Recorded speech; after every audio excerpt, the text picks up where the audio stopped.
Gandang gabi po. Siyempre, pagbigyan natin ang ating bunso. Gusto daw niyang tikman itong bakla.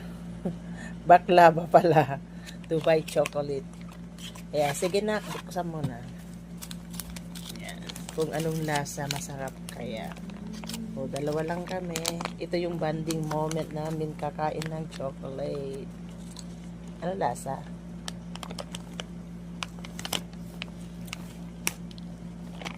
Lumabas ng gatas. Sige.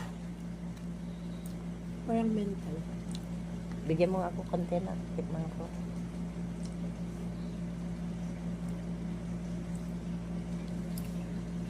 Ako, di naman masarap ang Dubai chocolate.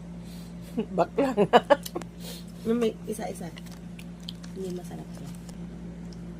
Naku, ayaw ng lasa. Yung yung baklava. Ito na lang bubuksan namin. Ano yun? Cotton candy and pistachio. Yes, ito na lang. Try namin kung anong lasa to. Siyempre, pareho kaming nanay, maarte. Ano pa rin yung nanay? Pareho kami magnanay, maarte. Makakakain lang may anak ako. My goodness. Mik, alam mo na ikaw. Wow! Ito yung Wow! Kulay pa lang. Ang perfect po. Hindi siya na nadadahil. Perfect ng perfect. O sige, Sarap. konti lang yung muna natin. Pwede na. Ito isa na lang. O sige, isa lang. Ay, sarap. Wow! O, itago mo muna yan. May cotton candy talaga siya. Tingin. Yan, may cotton candy talaga siya. O sige, anong lasa? Sarap. Masarap nga. Cotton candy talaga siya. Itago mo muna yan. Inutunta. Galing. Konti-konti lang.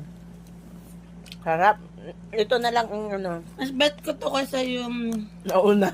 Hindi, saka yung kanafi. Basta, yung sikat talaga yung parang sotanghon yung nasa loob niya. Yan. Wow, sarap. Kanafi. Masarap ito. Ulitin nga, anong pangalan? Cotton candy and pistachio.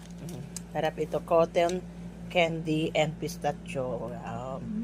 Pati kulay, favorite ni Ading. So, thank you po sa inyong panunod. God bless.